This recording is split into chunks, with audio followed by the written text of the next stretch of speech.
Welcome to Manager Tools. Today's topic, Layoff Communications Part 1, Openly Confidential. Many managers are torn when it comes to layoffs. Most of us know that when they happen, they're probably inevitable, but we also know that the thought, rumor, or knowledge of layoffs is likely to create questions from our team. Yeah, just a rumor of a rumor will induce fear. So what are the rules about communicating about layoffs? What do we say when we're asked? How should we say it? Can we lie? Well, that's what we're going to talk about today. Here we go.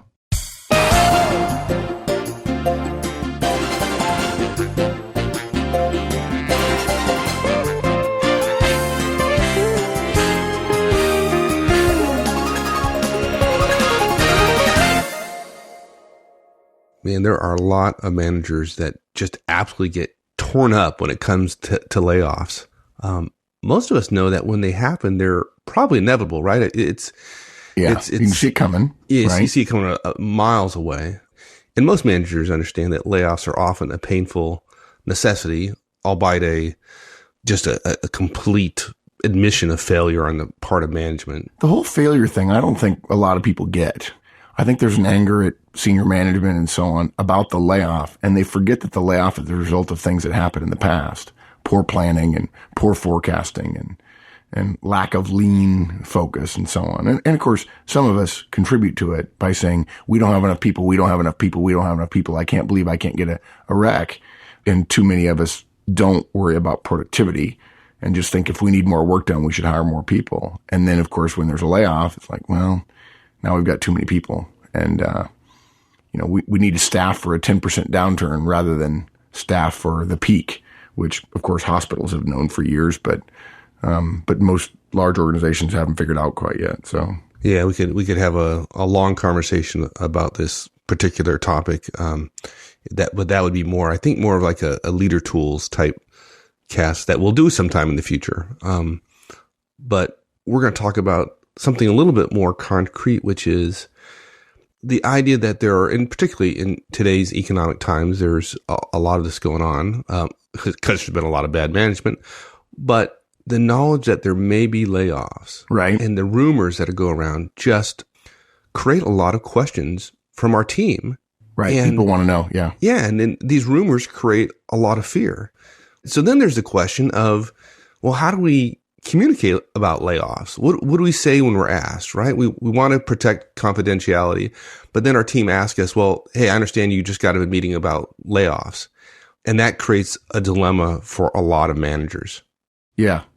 Yeah. I think, in fact, I heard it asked best from one manager who clearly was at sea about it. He said, look, do I lie? Which stunned me. I'm like, okay, we haven't done our job here in terms of helping this manager that he thinks doing something unethical might be within the realm of reasonableness. The answer to the question is no, you can't lie. It's never appropriate to lie. And unfortunately, this is why sometimes politicians are hated, because they don't want to lie, but they can't answer the question that's put to them, or they choose not to. Yeah, they can. They just choose not to, right? Yeah. Whereas in the case of a manager, you are the company to your team. You are the company. You are imbued with that power as a function of your role for the vast majority of organizations. And if you lie, the company's lying. And if you're going to do that, you're going to have to assume that your company at some point is going to be liable. That at some point your company, because it allows it, because you're doing it, is going to be guilty of ethical lapses. They're going to hurt it. Yeah. It's interesting how managers often talk themselves into that it's a white lie or a social lie, yet the same lie done by Bernie Ebbers ends up in jail. So yeah, here's the way I see it. Just analyzing that moment when the decision comes where, Mike, if you're my boss and I come to you and I say, hey, are you guys talking about layoffs? At that moment, you are pinched between two obligations. One is probably actually three obligations. One is your obligation to tell the truth. The other is your obligation to the organization, which, whether we like it or not, as much as Manager Tools believes that great management is about love, that your first obligation is to the company. And third is the obligation to engage in a conversation with someone. You know, that someone has asked you a question, and it's the common human response that, okay, I've been asked a question, I have an obligation to respond. And in fact, when you compare those obligations, the obligation that comes out on the bottom of the list is the obligation to respond. And this is a rare enough situation that you're not going to create enormous problems in a relationship, provided you've been investing in the relationship, if you simply choose not to answer the question. That allows you, yes, admittedly, you don't meet your obligation in the conversation. But if you have two conflicting obligations, that's what moral, ethical choice and dilemmas are all about. And hopefully you choose the one that is the lesser of the obligations, and clearly a conversational obligation, a social obligation, to address someone's concern is less than the organizational obligation, which perhaps has you in charge of millions of dollars in people's lives and so on. But anyway, I'm sorry, we're getting ahead of ourselves. Let's talk about our guidance. We have 3 specific recommendations regarding how we talk about layoffs when they are being considered. Now, we're not going to say that your company doesn't have its own list, and we'll talk about that in a future cast, but there are 3 major ones we're going to talk about today. Number 1, all layoff actions of any type, in any way, shape, or form, in terms of preparation, are always 100% confidential, period. Okay? Number 2, the only exception is when you explicitly are given release. Now, we're not going to go through all the possible releases. We'll mention a couple. But the point we're saying here is we want to reinforce the first point, which is you can't assume that this one situation allows you to share it with someone unless you have been given explicit release from someone who is essentially running the layoff or is in charge of the numbers and the details and so on. You can't speak about it. And then number 3, we also want to be open about the confidentiality. In fact, that's why we call this cast openly confidential. Too many managers feel that they can't even tell people that they're confidential. And in fact, it's appropriate to say, I'm sorry, what I'm working on is confidential. And we have 2 subpoints there, which is no comment isn't a very effective, often the most effective answer. And one way to help yourself with no comment is there are a lot of other processes we use on a regular basis that are confidential, but we tend to skirt around questions about those. And it's better to learn how to say no comment when you're not working on a layoff, so that it makes it easier for you to say no comment when you're actually working on a layoff situation. Good. Okay. So when it comes to communicating about layoffs, I've always lived by a fairly simple rule, which is everything around layoffs and layoff actions is 100% confidential. So, for example, I've led organizations where I've had old friends I've known for 15 years, several levels down in my organization. Yet, I wouldn't communicate with them any more about the layoff than I would the common stranger out on the street. Right. And interestingly enough, not everybody feels the same way as I do about that. Right. And I think it comes back to where do people come down on the decision about which obligation is more important, an old friend, right? Or the organization. Unfortunately, as long as you're a manager in the organization, your obligation to the organization takes precedence. Now, you can alleviate that problem very easily. Resign. And then you no longer have an obligation to the organization. Frankly, I happen to believe ethically that your obligation for confidentiality extends past past your resignation. But there are people who would argue about that. Right. Just to be clear here, when we're talking about layoff communications, we're talking about everything related to it, right? Planning for the layoffs, thinking about the layoffs, being in meetings about the layoffs. Yeah, you can't even talk about being in meetings, right? No, absolutely not. Sharing what you read about the layoff. I mean, all of that is considered to be, talking about that with your directs is considered to be unprofessional. And, frankly, probably unethical as well. Yeah. Sure, you made a commitment. That's part of the responsibility we give you. And the responsibility includes some ethical limitations. Look, if you're ever in doubt about what to say about layoffs with anyone in any organization, inside or outside the organization, old friend or not, press or not, the prime directive is simple. You cannot talk about it. You can't even admit that you're discussing it. And look, some of the most senior executives we know have been through several layoffs.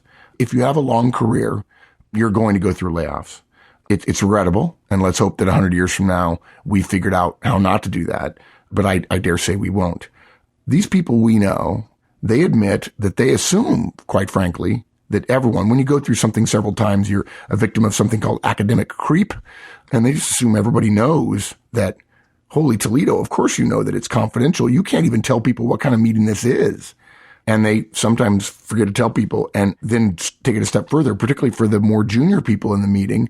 They forget what enormous penalties can be attached to someone or can be visited upon somebody who fails to honor the confidentiality. Look, frankly, if you talk too openly about layoff planning with somebody inside or outside the organization, it's grounds for termination, period. You may not get terminated. It may not be a career-ending move. It may be a career-limiting move. It may be a short-term career-limiting move. But generally speaking, if someone knew at senior levels that you were talking, there would be repercussions. It sounds, I'm a little concerned here because it sounds like you're being pretty direct and pretty inclusive in terms of the conditions under which you can talk about this with folks. And you're basically saying you can't at all. So, right. Okay, there are some conditions surely that you would agree that don't apply. I don't know, but what? Like what? Okay, so for example, let's say there's rumors going around. Everybody knows about the rumors. So, can't I just tell my staff that we're at least talking about it? No. Even though they already know? No. Okay. Yeah. Remember something. They don't know. They've heard a rumor. Even if somebody in the meeting that you were in walked out and said, I just came out of a meeting regarding layoffs. There's an old joke about the spy business we don't have time to go into, but there's an enormous difference between them hearing a rumor and you don't want to get to the bottom of who shared the rumor and who they heard it from and play who shot John or telephone about trying to track the rumor back. It doesn't matter what somebody else does. They don't, quote, know, unquote, anything. They're asking you in order to validate a rumor. If you say it and they know you're in the meeting, then they do know, and you're the one that let them know. In other words, you violated confidentiality. So the answer is no. You can't even tell people you're talking about it, period. Because as a manager, we are the company to them. Okay, yeah. I understand that. Literally, you might as well just share everybody's salary. You might. Look, you've agreed that its salary is confidential. You've agreed negotiations. There's 100 other things. We'll talk about them later look, just because you think this is more important to people doesn't mean you release from your obligation to the organization. Okay, but I'm also responsible for results. And so say I got like 5 people who are absolutely my top folks. They're going to hear rumors about a layoff. They're going to get worried, and I could possibly lose them. So yeah, in fact, even if you don't lose them, they could start polishing their resume at 5:00 in the afternoon when they normally would be giving you some good work, right? Sure. So surely I can mention the layoff to them and say basically, hey, Joe, just to let you know there's talks about layoffs. Don't worry about it. You're good. You're good. Right? No. Okay. No, it's a blanket prohibition. You can't. The moment you do that, you are now saying it's okay to share this information outside of the group. And because they're one step removed from the group, they'll now tell everyone. And now you were the one that violated the confidence. Okay. I told you, these are my top folks. What if I swear them to secrecy and then share some guidelines about what that means? No, even worse. I'll tell you even a better question that I would want to know. What about my bottom folks? Hey, look, I want to let you know we're looking at layoffs. And rather than trying to, let's not be selfish, right? Let's not just take care of our top folks by saying, hey, you're going to be okay in case you hear any rumors, because that just means you just want them to be productive during the next couple of weeks or months as we go through the discussion. The unselfish thing, the selfless thing to do would be to tell your bottom folks, right? The people who are your weakest performers, because they're hypothetically much more on the block than your top performers. So if you really want to be a good Samaritan, a good soul, a truly loving person, you would say, well, I'll tell my bottom folks because that way they can get their stuff ready. And I don't worry as much about their level of productivity as I do about my top people, of course. But the answer is still no.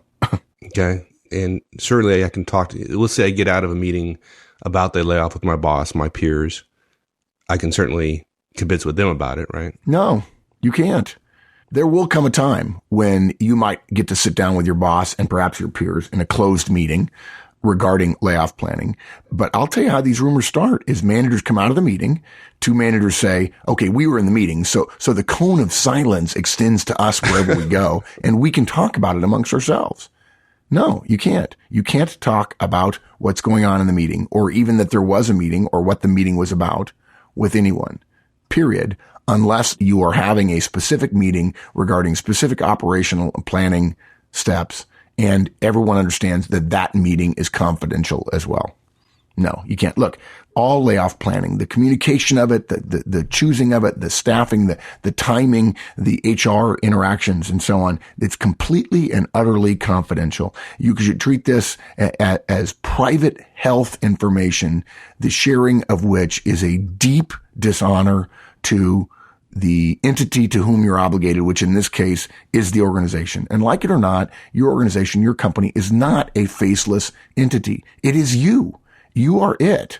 And if you start bending the rules in certain situations, because you believe you know more, you have to assume that in all other situations where there is a generally accepted approach among management, you have to assume that in other situations, people will bend the rules to benefit themselves. And then you might as well not have an organization anymore. Breaching the covenant of ethical silence, if you will, is, as I said before, it's dangerous enough that managers get terminated for it. Not because we want to punish them, but because we can't tolerate an organization whose leadership is essentially unethical. We can have conversations later about all the other unethical things that people do in organizations. No matter what was discussed in the meeting, in any way, shape, or form about layoffs, all topics relating to layoffs are imbued with the confidentiality of that meeting. And I think we've said it 3 or 4 times, but just to be clear, even talking about the fact that there was a meeting about layoffs is inappropriate.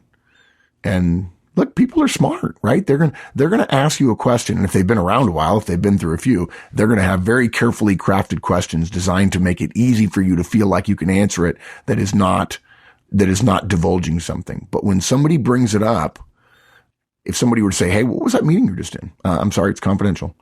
And they say, oh, well, that proves then, right? It proves it's a layoff. No, it doesn't. It proves it's confidential. Right. Okay. So I think we've probably made our point. You can't share it with a friend. You can't share it with a top performer who you just know is protected, right. It's not going to be affected. You can't share it with your admin, even though you need her analytical skills. Yep. You can't allow it to be leaked to those who are unlikely to be cut, just to reassure them. Yeah, that's funny. It's interesting you say that because that's exactly what managers have said to me. Well, Mark, I didn't really say anything, but I allowed it to be leaked. Yeah, that's weak. Well, that is just the most, it's almost worse than just blurting it out in a meeting. You can't find me guilty that I walked out even though I intentionally did it in order for people to know about it. You can't do this stuff.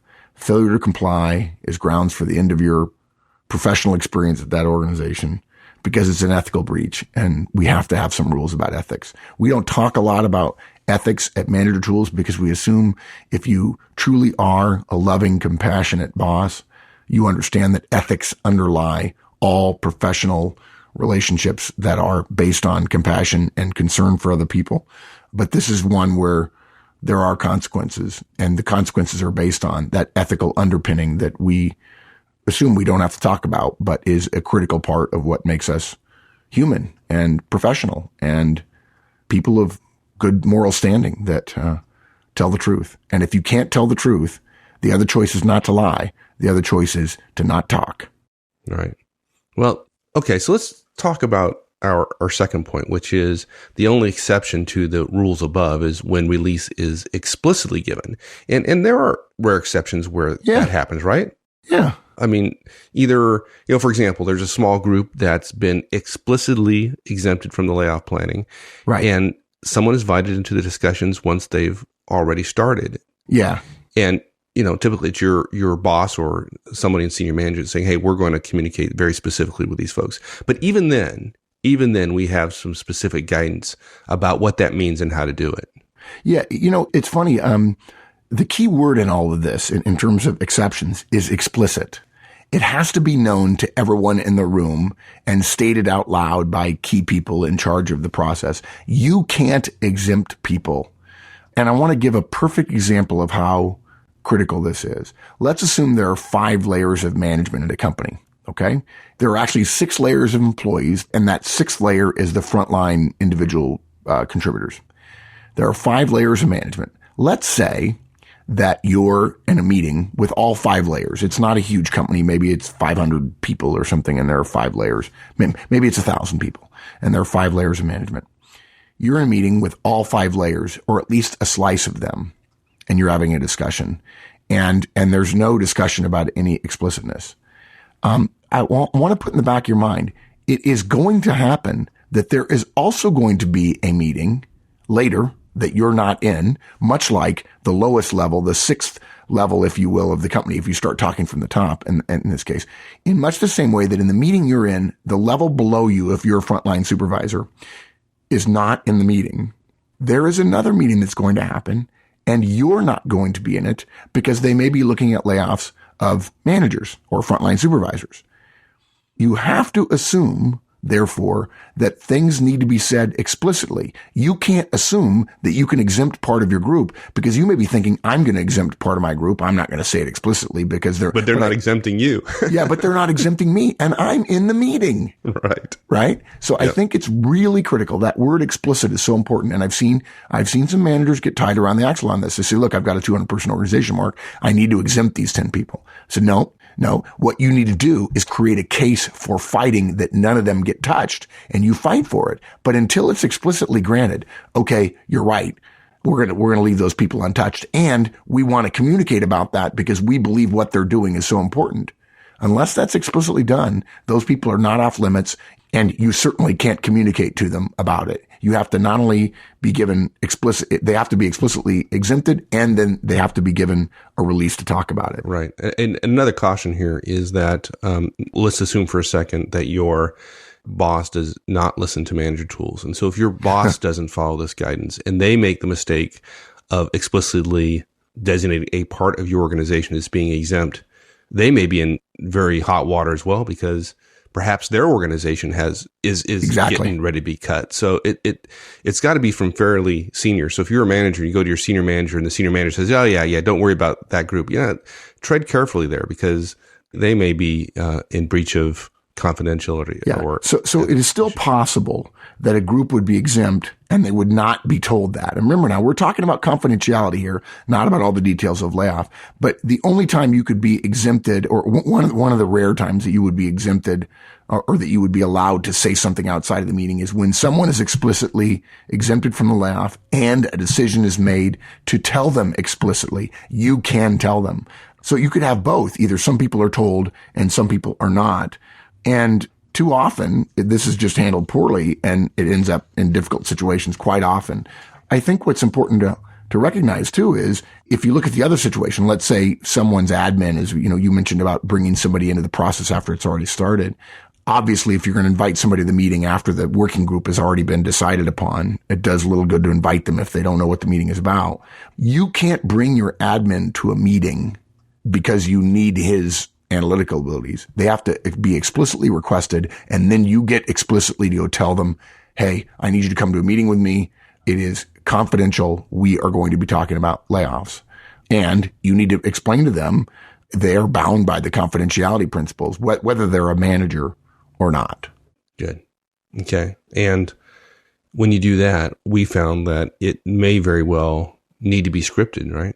Yeah, if you're going to exempt somebody, if for some reason there is some sort of explicit exemption relative to this confidentiality, we recommend you get very precise guidance on how to communicate the exception if you're the one that is communicating the exception. And please don't think that if some other manager has a group exempted and the exception is being made, don't assume that this gives you the opportunity to fight. That exemption doesn't allow you to say, well, I need somebody exempted as well, and I want to be able to communicate it with them. Be careful about that because this is not a free-for-all where we're throwing around chits. If everybody gets to exempt a couple of people and you get to tell them that, because the moment that happens, everybody's going to know. We're talking about a script. It's not only for your own use. We're recommending that you create the script and you go to the leader of the planning effort and say, this is what I intend to tell this person or this group. Exactly. Do you approve? Yeah. And we say that because we don't want you to have to wait from the leader, who's probably exceptionally busy, to actually script it for you. So you script it and then you go to them and say, look, I need this blessed because I want to be clear that I'm being precise about it. And I've dug one up. And so we'll just share it here and it's included in the show notes. And basically it says like this. This is a real life example of something. Yes, exactly. I mean, basically, it was an email. It was a series of email exchanges where a manager and I whittled it down into something specific. And the email starts with, "You've told me that Project X," this particular subgroup that this manager had that I was working with, "will not be included in the layoff, and that I'm supposed to communicate that to them immediately. This came from on high, so to speak. Here's what I've worked up. Would you please give me the go ahead or make changes?" And then here's the text of what we came up with. This is delivered. Now, this is this manager delivering this to the people who are exempt. "I've got a confidential matter to discuss with you. What you're about to hear is confidential. Release of this information will be considered unprofessional by me. And frankly, I'm going to be very blunt, is likely to include sanctions. You need to understand that you won't be at liberty to share this information with anyone else at any time for any reason until it is officially announced. You need to understand that it would be inappropriate to hint at or privately get bits and pieces of, or in any other way allow the communication of this to anyone at any time." And so with that kind of over the top confidentiality statement, the statement goes on and it says, "Your team will not be affected in any way by potential downsizing discussions. We know there may be rumors to that effect. My discussion with you is not an admission that the discussions are happening, but if they were, your group will not be affected. Don't ask who else is or is not being considered. That's not relevant, and you put me in an awkward situation where to do so. I wouldn't share it even if I knew it. I just want you to know that this is a rare exception. You are not being affected." Now, to be clear, that's not the only way to do it. I dug this one out. It's from several years ago. You might want to say it slightly differently. You may want to deliver it a little bit differently to in different situation. Isn't that a bit formal though? I mean, that sounds very formal the way. Yeah, it is. In fact, it is. And that was the value I provided to this particular executive. I said, "Look, you can't be casual about this. This is serious stuff. The formality carries a weightiness to it, a sense of import to the communication that I think significantly reduced the chance that somebody would quibble on what we meant and why we meant it." And the response he got were, people's eyes got big. They realized that they were being told something quite confidential, and we weren't afraid to be very direct regarding the implications of that, the need to share, and the implications of a lack of confidentiality. So yeah, you don't want to just pass it off. And words in this case have meaning and have value. So yeah, it is heavier. Okay.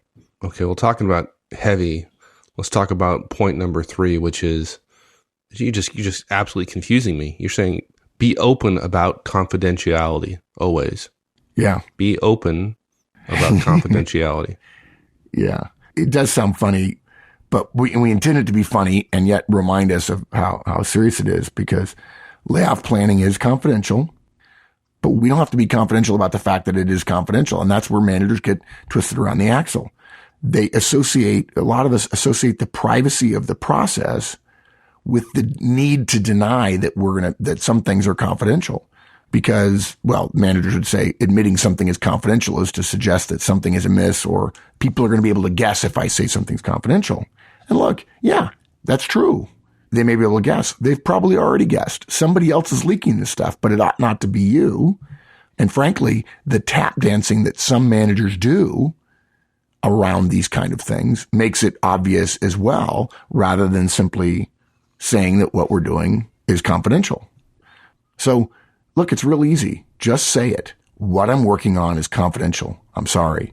This is what we mean by being openly confidential. You don't have to try to avoid saying it's confidential. You want to say it's confidential because the beauty of this is if you say it's confidential and someone continues to ask, pay attention. Okay? Because they're not listening. The smart people, the people who are respectful, regardless of what their personal need is, they're going to honor and respect the fact that you've said it's confidential. I wouldn't hesitate to answer with, "I'm sorry, that's confidential. I wish I could share. I can't." And then when they say, "Well, I need to know this, or I need to know that, or what about this, or what about that?" You'd say, "I'm sorry, it's confidential. I can't share anything, period." And then in the next one-on-one, I wouldn't have a problem saying, "Hey, can I give you some feedback?" "Sure, what is it?" When you ask me questions about a process that I've already told you is confidential, it makes me uncomfortable and it makes you look selfish. Can you do that differently next time? It's a simple way. Once you say confidential, saying it out loud, it's confidential, and being open about it reduces the chances that you get follow-on questions and sends a very clear message about what people ought to not to be working on. If you don't do that, you're going to end up getting the death of 1,000 cuts by answering all kinds of questions about rumors and so on, which is just ineffective. Okay. Well, I know I'm going to be beat up for beating a dead horse, but what if somebody just asks you a very direct question? For example, have you been working on layoff stuff, Mark? Yeah. I'm sorry, it's confidential. Whether I was or wasn't, I couldn't say. It's confidential. If we did it, you don't need to ask me again. But if you do, the answer will be the same. What I'm working on is confidential. Right. There are a lot of things we do that are confidential, right? Salaries are private. Right. HR matters are private. Totally. Employee assistance programs are private. Right. Legal negotiations are often private and confidential. Yep. Negotiations are often confidential. Price list. I mean, there are all kinds of systems and processes that we deal with every day that are confidential. And the effective manager doesn't stumble about layoff confidentiality because she knows that layoffs are not the only thing that she can't talk about. Yeah, we shouldn't feel guilty about it, right? Just because we know there's inherent tension between us and our directs, we shouldn't feel guilty about honoring our obligation to the company, because companies are supposed to keep many things confidential. We've said it before. When you're talking to your team, you're speaking for the company. You are the company. You accept that obligation to meet the standards of the company, which include guarding certain information. If you're not willing to do that, you've got no business being a manager. And so, as we said earlier, resign rather than subverting a process to try to help a friend. Right. And don't wrap yourself around the axle by coming up with some clever ways of avoiding the answer. Just say no comment. We found that is probably the most effective answer we've heard. If you don't know what to say, just say no comment. Yeah. And then when someone asks, is it true that you're planning layoffs? You just smile and say no comment. Or you could say, even if I was, I wouldn't say so. I'd prefer you not ask me going forward. It's confidential. But if you do, you could say, I'm obliged to say no comment, or it's confidential. Yeah. And then then you always hear, well, no comment means yes, right? And you reply with no comment. Or it doesn't with me. It means no comment. Look, there's no need to fear here that short answers are going to be misunderstood, because all answers you give at these times in these situations will be misunderstood. Okay. So don't worry that your answer will be misunderstood. It will, even if it's perfect, because you're not the one doing the communicating. The fearful direct is the one doing the communicating, because they're the one listening, as Peter Drucker tells us. All rumors will run throughout the organization, whether you try to kill them or not, whether you try to kill them with truth or fiction or anything else. Other managers are going to leak stuff. Other managers will not kill rumors, but will allow them to continue by trying to be clever. And you'll be besieged with more because others are being unprofessional or being plain fast and loose with their obligation. And as my mom used to say, look, if someone else jumps off a cliff, are you going to go do it too? I mean, it doesn't matter what other people do. The question is, how do you feel about your ethical obligation to the company? And look, I want to mention something. I mentioned rumors. Rumors are a special case, and we're going to beat this horse even more in a special cast about layoff rumors, about how to address them, how to handle them, and so on, because it could be another 30 minutes. And too many people say, well, okay, what do I do about rumors? Well, you can simply follow this cast, but we want to make sure that we give people several scenarios that they can work through in their head about how to address rumors. Right. And you can make this a lot easier, answering these questions around rumors a lot easier if you simply use the no comment rule, frankly, where it already applies and you're not using it. It could be used much more often than it is today, making no comment response to rumors about layoffs all that much easier. Yeah.